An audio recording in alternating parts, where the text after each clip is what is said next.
Good afternoon, Ms. Ellen. Are you ready to stir up some trouble today? Always, Martha. I'm always ready to stir up some trouble with you. So, Well, that's good. yeah, go ahead. Oh, no, I was going to say, I was gazing at your hat today. So I was kind Oh, of wondering, what is the story behind the hat today? well, this is a Blowing Rock charity horse show hat.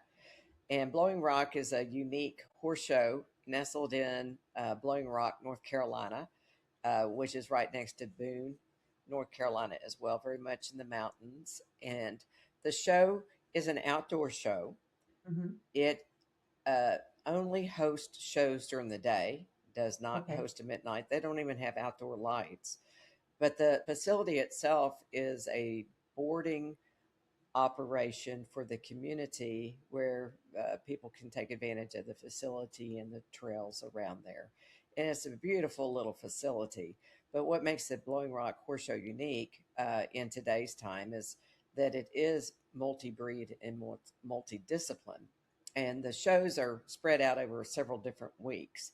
But what is wonderful about this show is the attraction to the local community.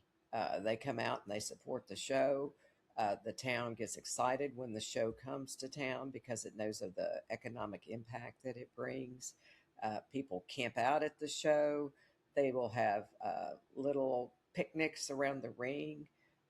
It's very indicative of the way that shows were years ago and where the whole family would come out for the outing.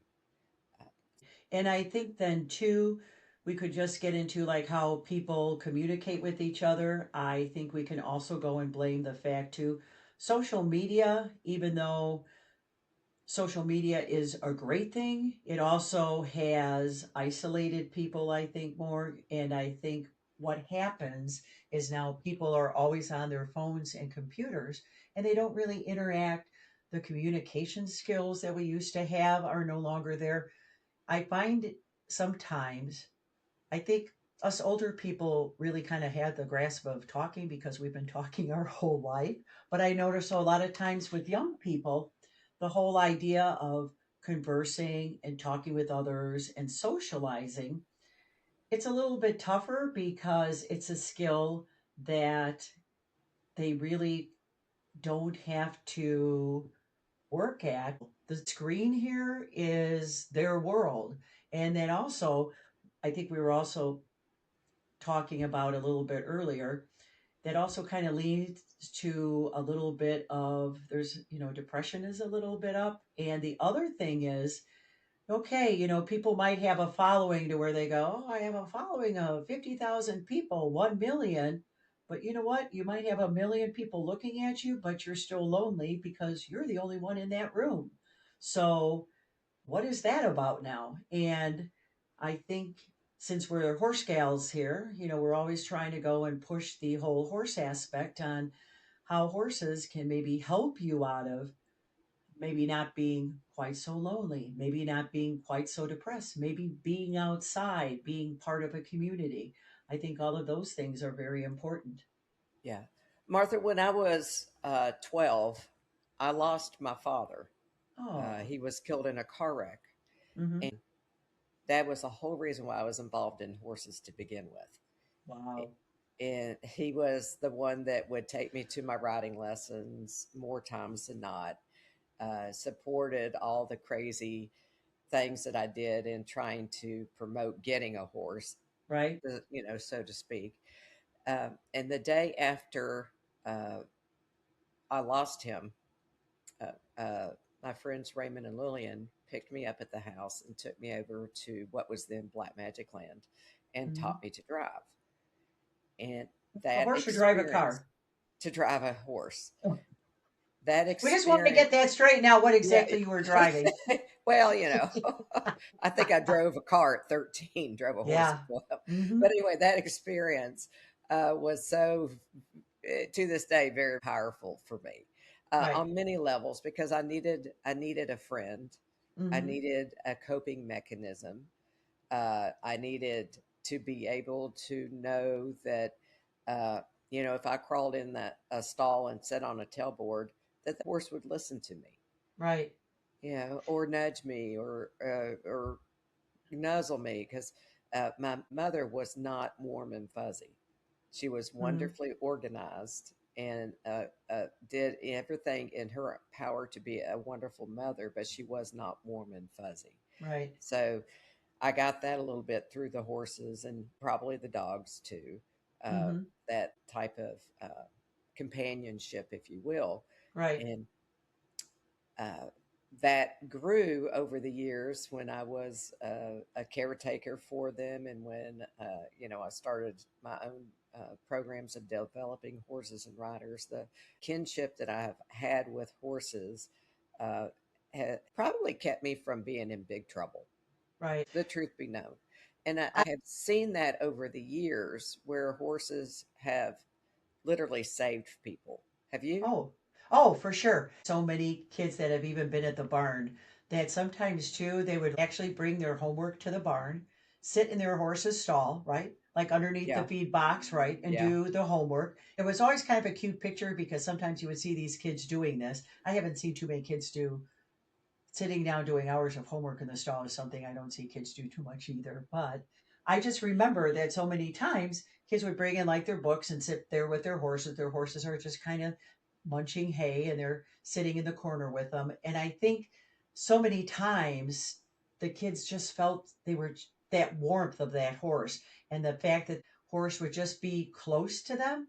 And the best thing about a horse is that sometimes when you have interactions, say with your parents or your friends, and again, it probably has to do with the unsolicited advice that you get from, Yeah. Yeah. other humans, like, oh, you should be doing this, you should be doing that. Yeah. But you know what? You can actually go and crawl into your horse's stall or even a nice lesson horse's stall, and you can crawl right in there, and that horse does not judge you at all. There's no judgment on that horse whatsoever. Those horses are just so sweet and so lovely. And a lot of times you walk in the stall, they acknowledge your existence. They nicker for you when you come into the barn. You Yep. walk in their stall, they acknowledge that you're there, that you're their person. And that feeling of that is just simply wonderful because, as we all know, it's kind of like babies and horses and dogs and cats. They're really capable of what we were always seeking as a human, that unconditional love. That love Yeah. that they just give love no matter. Okay, you come in, you have a bad day, you get the love. You have a good day, you get the love. They just love you no matter what you are. And sometimes our human counterparts are not quite as, forgiving of our bad days.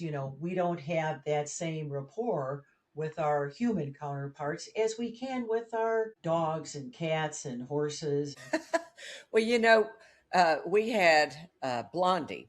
Uh-huh. She was a 27-inch Class A American miniature horse, Right. and she was Carmela with blue eyes. Blondie became a registered Delta pet partner, and Okay.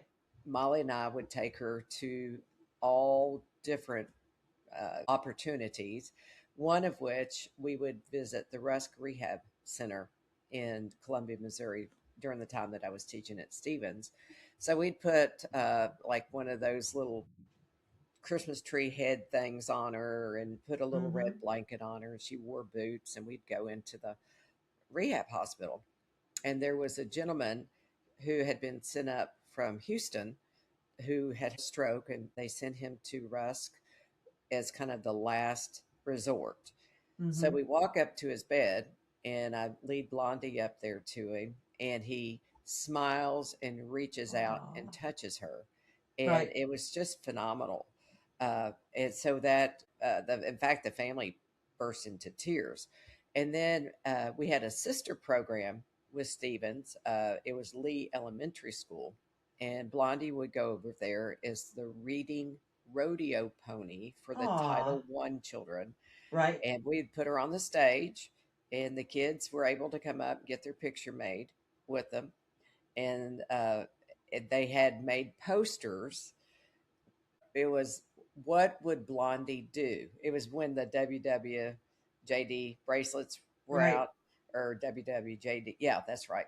Hmm. bracelets. So they used Blondie as empathy, as the poster Oh, child for empathy, because Blondie loved everybody. right. And she was invited to their ice cream socials. And I mean, she had quite a social calendar in those Hmm. days. She was quite special and Right. made everybody feel good. You can't even put any amount of money on that, and the joy that those horses bring to people, it's unmeasurable. And I think that's probably why a lot of our therapy programs are so popular now too. um, at our barn we have a path directed program too, Uh and huh. the lady that runs it, that's one of the things that she always says that gives her, and even as a director, even just working with a lot of the clients that come through the therapeutic program, she said just when they come to work with the horses, the way how their face lights up is absolutely phenomenal. You have like all these different therapy assisted programs, and there's so many different places that you can go and use horses for these. I mean, you can use them for riding. They even have like a Friday night where people come, where just adults just come. They don't even want to ride. All they just want to do is groom or pet the Yeah. horse. And I always tell people too, that's fine too. Not everybody has to go and be a high spirited show rider. And I think one of the things what we probably want to emphasize the most today is that you can get involved with horses on so many different levels. Whether if you just want to come out right and pet one, you Mm-hmm. can come out to the barn and be part of the community. You can learn how to ride. And I mean, I had a woman that literally all she just wanted to do, really, for 2 years was just walk. She didn't want to trot. She didn't want to canter. All she just wanted to do was walk. She just wanted to get on the horse and then just walk. And you know what? That's okay too. At this point, I really don't care what anybody does as long as they can communicate with the horse. And I always try to hope too that the horse will make that person's day better, right? So their day is better at the end than what it was at the beginning. And I think Yeah. that's what's so Yeah. important. I think you have to remember, those of us that have done this and do Hmm. this day in and day out for a lifestyle, uh, have to go back and remember the day that you fell in love with equine. Right. Years ago, we all kind of came from an agricultural society. So a lot of us grew up on farms where you had cows and pigs and all different types of things. And we all had exposure to all different types of animals. And the sad thing about it is now is that most people today will go their whole lives and will have never touched a horse. Well, as a kid, we would ride our ponies, which was my first introduction Hmm. to horses. We'd ride our ponies to different places to get food. Hmm. And then we would take a picnic lunch and ride them down to the stream, Yeah. tie them up, have lunch. We had a little pony cart too. And then we would camp out with them. We would Hmm. go, our version of camping, the little shack that we had on the farm was at the top of the hill. So we go to the bottom of the hill and camp Hmm. and tie the pony up to a tree and camp out with it. And we just had so much fun. The memories that we created, the confidence that we gained. We'd ride those Yes. little suckers through the tobacco field Hmm. and try to knock each other off the ponies as fast as we could. And we'd jump the Hmm. creeks. And, you know, they were just wonderful confidence builders. And I hope that there are programs to keep that alive, the horse human connection alive, because it is historically, not just personally, but historically so powerful. And we've seen a lot of work with cancer patients and PTSD patients. As I mentioned, the Reading Title I program, children reading to the ponies or the horses, and the domestic violence survivors. Hmm. Horses have been very instrumental in therapy for them. I was very fortunate years ago to be the chairman of the United Professional Horsemen's Association Exceptional Challenge Cup Committee, which is a committee that works in preparation for a national finals for mentally and physically challenged riders. And the national finals is at the American Royal in Kansas City. So the riders have to qualify for the finals And the UPHA, which is short for United Professional Horsemen's Association, helps to sponsor those riders to come to the national finals. Hmm. And they have such a grand presentation for them. The competition is really very good. It is. I've watched it. It's phenomenal. I mean, and it's nice too because they make they make a big deal out of it. I think, the people that participate in it, they really feel like it's an event, something to ride in, to be proud of, and it is an excellent program. Yes, it is so meaningful. And it's evolved over the last years to where they've gotten very sophisticated in matching the disabilities to more like kinds. Hmm. So the playing field is a lot more level than it was at one time, I think. Yeah. No, I think it's a great program. In case of any of our audience does want to go and check Path International, that's a very popular program for riders with special needs. If Mhm. you go to the Path website, you can find the barns and areas, and you can kind of get a feel for what programs are offered. And there's many different types of programs. There are some facilities like we have the Hansen Center by us, and they have a chairlift, so they're capable of handling people with, physical disabilities. We don't have a chairlift, so we deal more with people that are on the spectrum, the ADHD, some personality disorders. But there are programs that can offer very wide ranges. And I do encourage people to look up the PATH certified programs because all of the people that are in those programs, they all go through a pretty rigorous testing program. Not only are they capable of giving lessons, but they know all the background too that is needed for individuals with special needs. So that's something for our audience. If you are looking, that's a great place. That's a great place to start. I think a lot of people are concerned about a barrier to Mhm. entrance in getting involved with horses. Uh, the journey with a horse can start very simply. For example, when I was a child, I came from Owensboro, Kentucky, big tobacco town, and they would take the tobacco warehouses in the winter and make like an indoor fair. Mhm. I was in charge of the youth program for the Owensboro Saddle Club. I took one of the stalls that you set up a booth in, and I decorated it with horse show curtains, and I had different literature about horses, some about the saddlebred, scrapbook pictures, and all that. Mhm. And I didn't take a horse, but I took all the stuff that goes with it because we looked a little different than the rest of the booths. People were curious about it.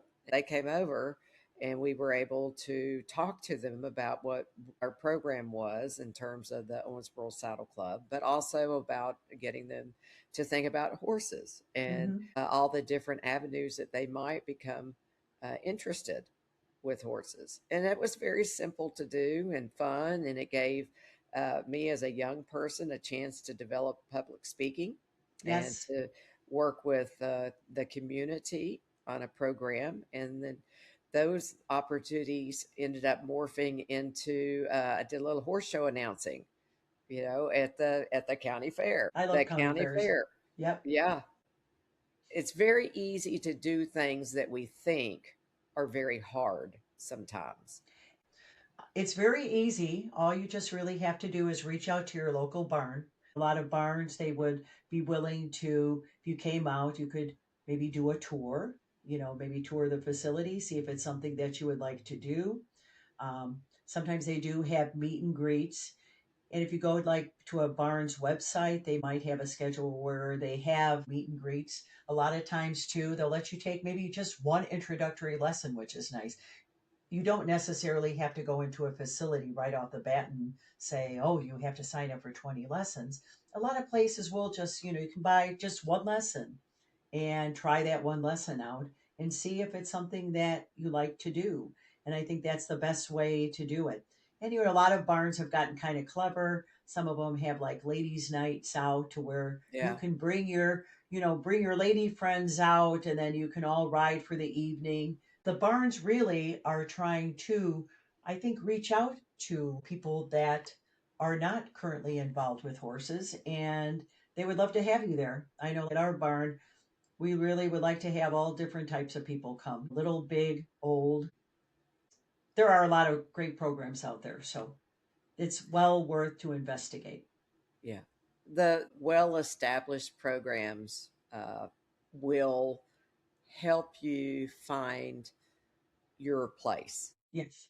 We talked about this in a previous podcast, is that the horse sports really has no age limit, and it Mm-hmm. has so many avenues that a person can take, whether they Mm-hmm. want to be in one type of saddle over another, if they want to Mm-hmm. ride, drive, liberty, brush, what have you. There's just so many opportunities. And I It, think too, and we talked about this at one of our podcasts too, the biggest growing age group is really the 30 to 60 now. So there Mhm. are women and men. I don't want to exclude men. I know that at most barns, women are the largest population. So, men, if you are looking for women, I'm telling you, the best place to find women is at a barn. The ratio of women to men, 40 to 1. There you go. But of course, the thing about it is that is a very large growing group as well.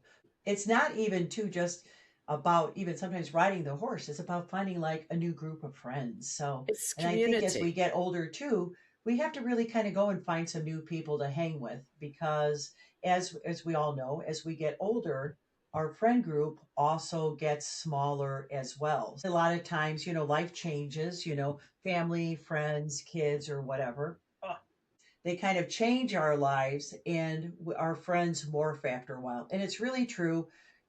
People enter your life, they'll stay, and then sometimes they'll leave your life. Some people you'll know for your entire life. And, maybe some people might just walk in, slap the door, and then they leave again. So, but it is very important to continue that quest to go and find friends and kinship and things like that. And a barn is just a great place to do it. The information is out there, and if you don't know where to look, Martha and I can help you find it. Right, Really, Martha? and right. And you know what? It would be nice too if any of you want to go on the podcast, just make a comment. It was kind of funny because on one of the TikToks and Facebook posts I put there, one of the people had mentioned, oh, just kind of getting people to come to horse shows. And then they were like, well, can we come to watch the horse show for free? And I'm like, yes, you can. She lived in Indiana. So I was like, well, here you go. Here's the link. You can go to this link and then you can look up horse shows. Hopefully you can find something in your area. And then you kind of hope then the association then can kind of push them a little bit further, and then hopefully they can find larger shows, smaller shows. What's nice about horse shows, because the same thing with horse shows, you can go watch so many of these horse shows for free, and including like the World Championship Horse Show during the day. You can go up to the upstairs, and there's no charge to go watch the horse show from upstairs. At least last time I went, there was. I know during the day in the morning you could go and watch it for free. So there are opportunities even at the higher levels to go and watch the horse shows. So you don't always have to go and think, oh, I have to spend an arm and a leg. So there's opportunities out there for that as well. Yeah. Well, I know some people are maybe sitting here thinking about the fact that you mentioned the loss of a horse show Right. that you were going to go to. That, where do I find these? How do I know? Mm-hmm. A lot of times you can contact your local farm stores. They might know or have a bulletin board where there are some of the local shows. And it just takes one time to go to one of these small shows to see what it's about, to spark a desire to do something more, Mm-hmm. or through your Girl Scout programs, your Boy Scout programs, any of those badges, the camps. If you go to camp and you Oh, take summer horseback camps are riding, great. it's Yes. yeah, and you take that and it sparks that desire. Mm-hmm. Then when you feel like you want to take the next step, there are definitely resources to help you find the right place to go. And And we hope that you will. right. And at our barn, we usually host an open house. It's on one Saturday. It runs like from 10 to 2. And Admission is free. We only charge them for little mini lessons. They have to pay for like the little mini lesson, but everything else is free. It's kind of nice because the therapeutic program they do a set up there. We do a tour. We take everybody to see the horses. They can see the donkeys and all of that stuff too. Another good thing we do sometimes for like open houses or summer camps was put a banner on the front of the fence. So if you drive by these places that they have an event coming up, it's usually advertised as you drive by. Oh, Yeah. I want to share a story before we wrap up about mhm. a young lady whose name was Little Sam. Oh, Little Uh, Sam. That's right. Little Yes. Sam. Little Sam, her real name was Samantha Potter. Anyway, Little Sam was a student of mine at Stevens, and she was a fierce, fierce equestrian in a tiny, tiny little body.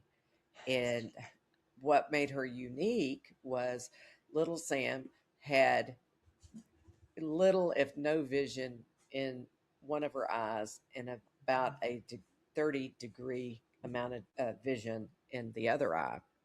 But yet, that little person was brave enough to ride the 100 horses and jump. And then she came into my saddle seat class, had never ridden a springy footed horse before, and took to it. And I called her my hero over that time. So we decided that we were going to get her qualified for the Exceptional Challenge Cup that I spoke about. And my experience working with disabled riders was pretty limited on that, but she was game. And so I was game too. And we had this really beautiful pleasure horse, three-gated pleasure horse named JJ. So we went up in the attic and found a riding suit out of the Stevens collection of riding suits that they had. And we worked with JJ. We went to a horse show and got qualified, which means that we had to show in a class that had the specs for the finals. So we go get qualified, go to the American Royal. There's 21 entered in the class. And during practice, everybody was going different directions, and it was pretty dicey, and little Sam couldn't really see everybody, so she was very worried about it. And she said, Ellen, I just don't think I can do this. I said, little Sam, you've worked really hard. Let's do this. Let's pretend that we're going to go ahead and compete, knowing that everybody's going to go the same direction, and they will split the class down, so you're not going to have 21 in there at the same time. And so I went to the office and I told him, I said, my rider's feeling very unnerved by this experience, but she's agreed to go and get ready and act like she's going to go. And at the last minute, if she's insecure and uncomfortable, I'm going to pull her, just so you Hmm. know. So we go, and in the morning they had to qualify for the actual finals in the evening. So we go, and she has a fabulous ride in the morning, and they complete with a workout of a trotting serpentine. Fabulous ride. So we knew that she more than likely would be brought back, because they would then bring back, I think, no more than 10 back. I can't remember exactly. So we get called back. She's rocking it in the evening class. Looks good. Horse looks good. Very much in command. And so we are in the lineup, which is where they line the horses up for the final inspection. And the judges are walking around and looking at their equipment, how their equipment is cleaned, if it's appropriate, if their suit fits well, if she's turned out immaculately with her hair up in a bun, makeup, everything that it highlights and uh, allows the rider to stand out as a partner with the beautiful horse. The horse's tail's washed and picked out, and the feet are all white and black, as white and black as they could be, and sanded appropriately, um, which is all very much a part of the turnout. So when they start calling the ribbons, and again, I didn't know what I was doing. I had no experience in this area. I just knew how to teach someone to ride and when it looked good. and what was appropriate. So they start the first round of awards, and Sam's doesn't get anything. They start out with the second round of awards. Sam doesn't get anything. I literally am patting her on the knee and just saying, "Little Sam, you did such a good job. I am so proud of you." At the exact moment that they call the third and overall champion, and that was Little Sam. Oh my Little goodness. How Sam, exciting was that? so that I'm getting goosebumps telling you the story. So Little Sam was the national champion for the UPHA Exceptional Challenge Cup. And that's not the end of the story. This young lady had very thick glasses and was just kind of not real confident, is the best way to put that. After she accomplished that goal, she took up ballroom dancing. I Wow. mean, she was Look at you. walking. Look at the confidence you gave her. Well, it wasn't me, it was JJ. JJ gave her the confidence. She came to me being very game and ready to tackle things. Hmm. JJ brought out in her the very best, and when she didn't think that she could trust her ability with her vision, you know, she turned that over to JJ, and JJ helped pilot her through the crowd. And mind you, these riders compete with horses in a herd mentality. Their skills have to override the horse's herd mentality. So JJ took excellent care of her and allowed her to prevail in that class. But the best part is how she changed in her own perception of her skills after that. And it just opened up a whole new world. And then Hmm. Sam has since worked in some therapeutic programs, and she got married to, she went into competitive dancing. And I don't think she married her instructor, but married somebody she met through that world. Woo-hoo. So I love the Little Sam story Yeah. because it just represents the best of what horses can do for people. Oh, for sure. Yeah. And I think that's the biggest thing that we really want everybody to go and really understand that even if you are a horse person now, that's great, but we want to encourage more people to join the sport. And the barn owners need you, the horses need you, and you know what, your other friends that you're going to make in the future, they all need you as well, so for sure. Hey, you've got to bring out that rusty bucket because we're going to be running out Oh, of time pretty soon. yes. See, I planned this We've accordingly got because a I know you're going to pull it rusty out. Yeah, you're going to pull it out bucket. because I know it's my turn. Okay. I was All right. watching the time. Give me a color. We have yellow, pink, green, and blue. Give me a Well, color. oh no. Oh, I'm probably going to pick one. It's going to be really hard, and then I'm going to look like a doofus. Okay, I'll do yellow, the color of my You want a scarf. yellow one. Okay. From the rusty bucket. I should be frightened. No, no. Okay. Okay. Okay. Yes. What steps would you take to build your reputation so that you would become somebody with a name? I'd probably have to say, years ago it used to be a lot tougher because we didn't have and we talked about this too. Social media is a good thing, and social media is also a bad thing. But to be honest with you, I really think that probably people could build a reputation now, really just through social media, because there are some people that have done incredible things. It's like kryptonite. You really have to use it for the good to where you can really highlight maybe your better qualities and things that you really want to pursue and be good at, as opposed to bad things. That's what I would think. But I think now, since we have social media, I think social media would probably be one of the best things. Years ago we used to have to go and develop reputations. You'd have to go to horse shows, and then you'd have to rise up in the ranks, and people would know you by showing horses and such. But I think now there are so many people that can even do things beyond horse shows. There are people out there now that you can look up that are horse whisperers and things like that, which we didn't have as kids. You had people that had very unique talents and such.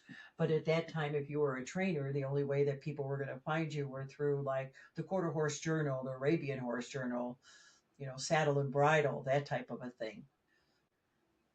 There are people that I actually watch. They can actually do more, I think, through using social media. I'm sure I'll probably get some resistance through that, but I think the problem is that with today, and I think I look at this from an old horse person, I have seen so many changes in the industry that some of the older ways I don't think would work anymore. And I think the biggest thing is, as I always tell people all the time, I think the reason why I have been in the business so long is that I've kind of continuously learned how to rebuild the mousetrap.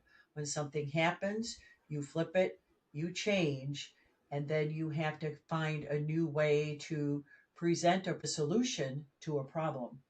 And I think that's probably the only reason why I've kind of stayed in for as long as I have, because of the fact I'll just kind of keep looking at something and say, okay, I tried it this way. Now I'm going to try it a different way. Was that a good answer? Very good. Very Okay. I didn't know good. if that was something that you Yeah. were looking for. Because, I hate when you No. give me these questions off the cuff like this. I get really nervous and I think, oh my goodness, am I going to sound stupid or what am I going to sound like? But that's what I think. No, you sound authentic. And yeah, I had a sub note on that. Mm-hmm. And I would say I was not super early in my career, but early enough that somebody that was ahead of me and very well thought of walked by while I was cleaning tack. And I cleaned a lot of tack in my time. Oh, yes. And uh, the person made a comment that they could always tell our riders, meaning James Nichols and mine, uh, because our equipment was always perfectly clean. Yeah, that's a wonderful thing. Yeah, so soap and water, Yeah. very simple things, Mm-hmm. drew attention to the rest of our work. Mm-hmm. And that's why I put that question in there, because Yeah. everybody has that moment where someone will recognize you for something that you may think is routine, Mm-hmm. but it's part of what reflects everything else about you. Yes. So the old saying, soap and water is cheap, you know, Mm-hmm. and uh, social media now uh, really can show everybody if you, as I was often told, cross your T's and dot your I's. Well, I think we kind of got to the end of our program here. Was there anything else you wanted to go and add in, Ms. Ellen? Anything we forgot? No, I think we covered a lot of ground, and We did. and I just hope people will continue to join us as we stir up some trouble.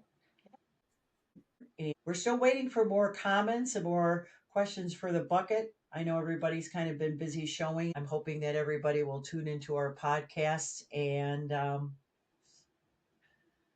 join us in the conversation. All right. All right, everybody, have a great week and we will catch you next week. All right, take care. Bye bye.